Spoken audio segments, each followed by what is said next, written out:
Donc nous entrons dans la veille, qui est le principe de tous les temps préparatoires aux deux naissances annuelles, dont nous faisons mémoire.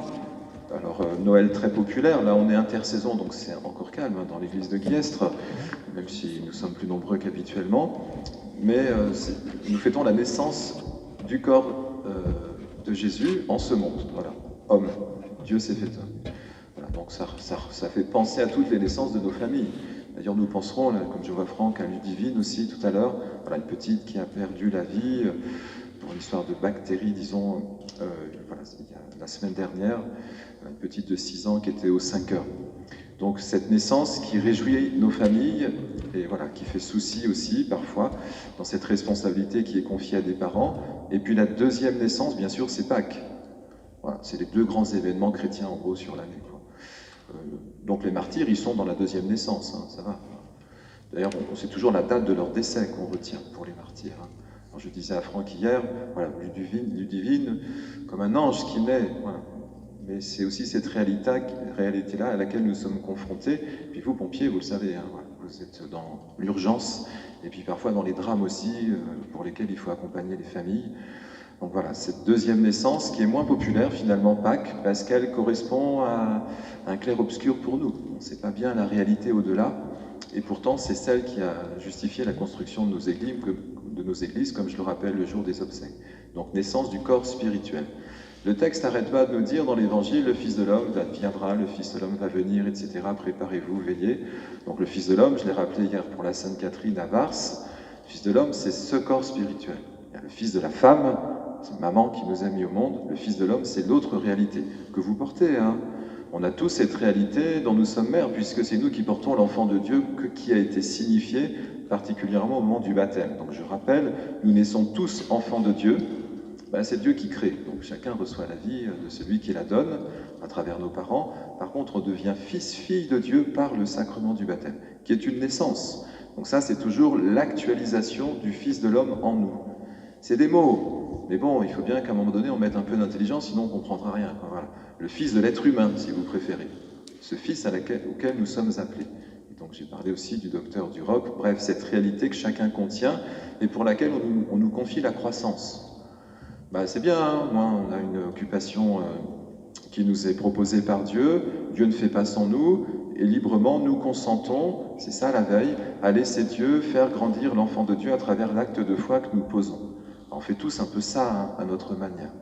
Et je voyais bien, il y avait beaucoup de gens, suite à des décès à Sainte-Catherine hier soir, et qui comprennent ce langage, même s'ils sont plus ou moins croyants.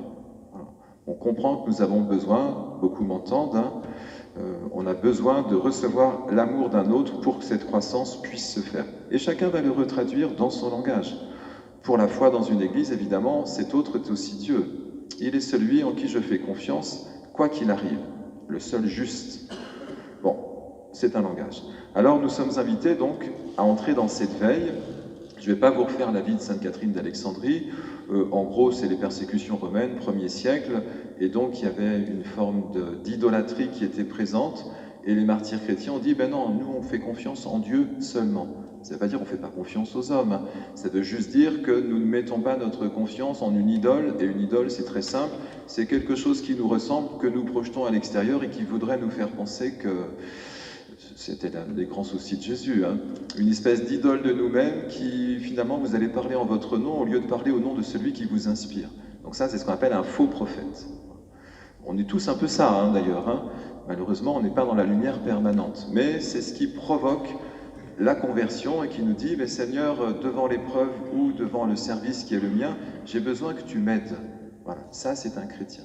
Les martyrs ont fait ça.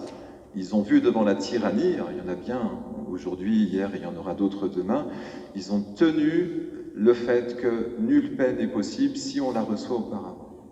C'est ça la conversion. Donc, retirons de nos pensées le fait d'une auto-justification. Ce n'est pas le chemin. Jésus ne s'auto-justifie pas. Il est celui qui nous dit « fais confiance ». Donc notre évêque hier, puisque vous avez vu, j'ai mis le panneau, d'ailleurs tu n'as pas mis, Paulette, le bâton que tu as dû apporter avec toi.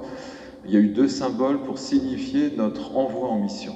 Le premier, le bâton du pèlerin ou du berger. vous savez, celui qu'on prend quand on marche en montagne, parce qu'il s'agit d'arriver au sommet. C'était la première lecture, hein. Donc Paulette, tu peux la porter si tu veux d'ailleurs. Peut-être viens la porter carrément. Tu le déposes près des casques des pompiers de Sainte-Catherine pour dire, j'ai dit à Paulette, tu le prendras de chez toi pour venir à l'église aujourd'hui. Et puis ce tableau qu'on va accrocher je ne sais où, pour nous rappeler que nous sommes missionnaires. Alors, je refais ce que je vous ai dit au début. Il ne faut pas que je sois trop long, parce que Max, il me dit après, tu la fais pas trop longue, cette messe. Hein. Et il m'a dit ça pour la Sainte-Cécile, je crois, je sais plus, il me semble. Alors, l'envoi en mission, c'est clair, c'est un envoi. Donc, nul n'arrive... voilà, il faut aider un petit peu Colette, merci. Nul n'arrive avec ses prérogatives et ses exigences. C'est un envoi en mission. Donc, si tu n'es pas envoyé, les pompiers, vous êtes envoyés, quoi. Je me souviens quand nous étions rassemblés à Réautier, je sais pas, il y a eu un signe comme quoi il y avait un besoin sur Embrun, vous êtes partis rapidement. Donc c'est l'envoi en mission. Voilà. Mais l'envoi en mission, il est lié à un appel qui précède. La foi, c'est le même principe. Si Dieu envoie en mission, ça veut dire j'y vais pas en mon nom, quoi. J'y vais parce qu'un autre me demande de témoigner. Mais vous témoignez de quoi? Alors notre pape, notre évêque, pardon, il sera peut-être pape un jour, hein, mais... bon, alors notre évêque a dit mission altitude. Évidemment, on est en montagne. Alors je disais aux jeunes en aumônerie vendredi, quand vous allez en haut du sommet, vous montez au Cuculay, je ne sais où, il y a un effort à faire ou pas? Alors ils me disent, oui, bien sûr, ils ont l'expérience de la montagne. Et je leur dis, mais pour la prière, est-ce qu'il y a un effort à faire? Alors ils me disent non. Alors je dis, vous êtes sûr? Puis en réfléchissant un peu avec eux, c'est le but de l'aumônerie, effectivement, demander à recevoir l'envoi ou la paix pour en être témoin, mais c'est un effort, hein. Ça s'appelle une conversion. Donc c'est tout simple, hein, le passage qui fait que ce monde est transfiguré, que vous passez, je ne vous perds pas, hein, que vous passez du fils de la femme au fils de l'homme, c'est lié à une conversion, laquelle je me tourne, c'est pour ça qu'on va mettre Sainte Catherine, et peut-être que Christine a dit, sa place est dans l'église. Sainte Catherine, comme toutes les dévotions qui sont ici, c'est des personnes qui viennent, qui allument un lumignon, qui font une prière en disant j'ai besoin d'aide, ou je te remercie pour une naissance, ou que tout se passe bien pour cette personne qui est malade, que cette famille en deuil puisse trouver un réconfort. Il y a toujours cette conversion préalable qui permet de recevoir la force de l'esprit. Je le répète souvent, pensez bien que les martyrs ne sont pas des héros, ça n'existe pas dans l'Église. Ce sont des personnes fragiles qui ont repris souffle devant Dieu pour trouver l'élan qui leur était donné, et parfois dans des situations de tragédie. C'est ça la force de la foi. Les gens l'ont oublié aujourd'hui, ils pensent que c'est une espèce d'adhésion associative à des doctrines, mais ça n'a rien à voir.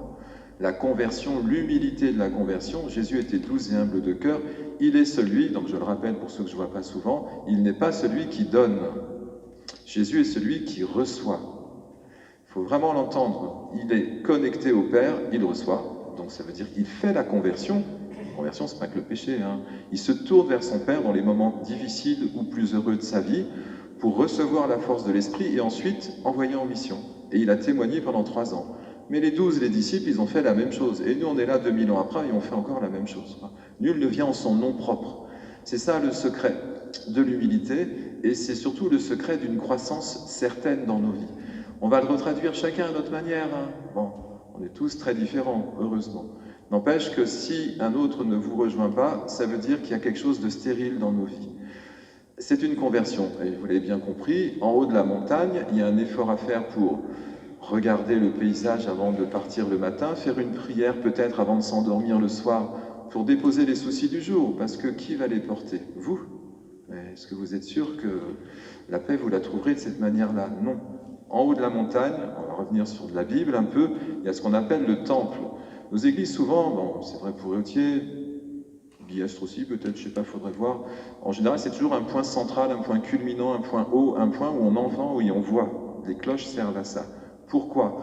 Parce que dans nos activités quotidiennes, nous oublions, faites ceci en mémoire de moi, dit Jésus à l'Eucharistie, nous oublions de livrer notre corps et verser notre sang. Ça veut dire que nous oublions la conversion, nous oublions d'inspirer avant d'expirer et de servir. Tout le temps, mais tous, mais même le prêtre, hein. Donc du coup, il y a des temps qui sont prévus, alors le dimanche, puis chacun en a notre dosage, hein. Mais n'empêche que si nous ne prenons pas à un moment donné, c'est la Sainte Barbe et puis nos saints patrons et nos villages, nos dédicaces de chapelle et d'église, si on ne prend pas ce moment pour recevoir, nul ne sera témoin. Donc en haut de la montagne, il y a le temple. Jérusalem, c'est comme ça. D'ailleurs, il y a un pèlerinage cette année. Bon, c'est une annonce. Alors, en haut de Jérusalem, ils ont construit le temple. Et dans le temple, il y a Dieu. Ça va? Alors, donc du coup, très bien. Donc nous faisons l'ascension. Je prends le temps de respirer et d'entendre l'oiseau qui chante ou de voir le soleil qui se lève. Je suis en mode réception. Vous devenez temple en faisant ainsi. La prière commence là. Hein. C'est pas que en s'adressant à Dieu. C'est une manière d'être. Hier, ça a été redit par notre vicaire général hein, pour dire, non, c'était un des témoins, hein, mais il y en a plusieurs qui étaient avec moi là, pour la rencontre diocésaine, un témoin qui a dit, passer du savoir-faire au savoir-être. Ah, c'est pas pareil. Quoi. Le savoir-être veut dire que celui qui écoute reçoit, voilà, en sera embelli, et celui-ci, de fait, devient témoin à son tour. Mais ce n'est pas possible sans entrer dans le temple. Et le temple, c'est vous. Nous sommes les pierres vivantes de ce temple. Ça veut dire que si l'Esprit Saint est en vous, nous devenons frères et sœurs, parce que fils de l'homme, tous. C'est ça la réalité intelligible de l'Église. Je sais bien, on ne comprend rien la plupart du temps, mais comprenons que quand même, ce qui fait le lien entre nous tous, c'est l'Esprit, mais à condition que tu respires, spirituellement. Et ça nous permet de construire la société, le monde, dans une dynamique de paix. Pourquoi ? Parce que qui est l'homme de paix? Mais ce n'est pas nous et nos petites vertus. L'homme de paix, c'est celui qui a reçu l'esprit de paix. Et quand notre évêque dit « montagne, portez au peuple la paix », ça veut dire si vous faites l'ascension, dans le service qui est le nôtre, dans cette respiration qui est la nôtre, de fait, nous devenons capables de porter la paix dans les vallées, là où nous vivons, dans nos familles, dans nos communautés, etc. C'est tout simple. C'est enfantin ce que je suis en train de vous dire. Hein. Ça s'appelle la croix, hein, tout simplement. Hein. C'est je suis capable de recevoir quelque chose que je n'ai pas si je ne le reçois pas. Donc, humilité nécessaire, les saints nous le rappellent sans cesse, les dédicaces de nos églises aussi. Et si le monde comprenait, on peut penser aux grands dictateurs d'aujourd'hui, hein, si le monde comprenait que peut-être avant de prendre une décision, que je prenne le temps seul, ça ne se fait pas en groupe ça en plus, on peut ensemble respirer. Mais si chacun fait la conversion avant de prendre une décision, et on a tous des décisions à prendre, le monde en grandira en sagesse. Et pour finir, hein, si Dieu a créé ce monde, il ne l'a pas créé pour une mortalité ou pour une stérilité ou pour une espèce d'espace dans lequel nous serions coincés. Il est là pour nous confier la croissance, la transfiguration de ce monde pour faire advenir le règne du Christ qui est un règne de paix, de vie et de vie éternelle. Voilà, alors je sais bien c'est des mots, hein, mais combien de gens, et je fais le test souvent hein, quand il y a des assemblées qui ne sont pas forcément très croyantes, que les gens comprennent ce langage-là. Mais c'est une décision que chacun met en œuvre. Alors si vous pensez qu'un autre fera votre salut, le Christ va nous sauver. Est-ce que vous en êtes sûr? Veillez, dit Jésus, vous ne savez pas le jour ni l'heure. Donc veiller, ça veut dire, il est le maître, il a proposé un chemin, c'est comme le guide qui vous dit, vous voulez aller en haut de la montagne, très bien, mais prends ce sentier-là, il y a des cairns, tu verras, tu vas trouver une route. S'il n'y a pas de guide, on ne va pas y arriver. Donc Jésus est le guide, c'est vrai pour vous, hein, pompiers, je pense que voilà, il y a des instructions, des formations, enfin nous tous, hein, on se forme. Il faut que quelqu'un nous guide. Jésus nous montre un chemin sur lequel nous pouvons marcher, à sa suite. Et ce chemin, c'est celui qu'il a emprunté, à savoir qu'il a fait confiance en son Père. Pour finir, il montait dans la montagne seul, il priait, et ensuite il choisit les disciples, il guérit des gens, il donne dans un second temps. Nul n'est aimé, nul ne peut aimer s'il n'est aimé. Au moins si on médite cela pendant le temps de l'Avent, une liberté va s'engager à l'intérieur de chacun d'entre nous, et si vous portez, vous n'allez pas parler de Jésus-Christ dans la rue, on n'a pas tous la même vocation, mais n'empêche que si vous avez respiré, un sourire, une liberté, une lumière sortira de vous, et les gens viendront s'assembler et s'abreuveront parce qu'ils cherchent la même chose. Alors voilà, que ce témoignage qui nous est confié pour 8 ans, alors, si on fait honneur à notre évêque et à la mission qu'il nous confie, puis on verra comment on met tout cela en œuvre, on a un peu de temps, mais que nous puissions vraiment comprendre que celui qui respire est missionnaire. La mission correspond à votre équilibre personnel. Si vous allez bien, le monde va mieux. C'est une belle responsabilité, puis c'est assez joyeux quand même comme programme. Voilà, alors que dans nos services, chacun spécifique, nous puissions avoir ce temps de l'accueil pour être témoin et que la joie promise, la vie promise continue de grandir en vous, en nous tous, et que ce monde s'apaise et poursuive son chemin pour lequel il a été créé. Amen.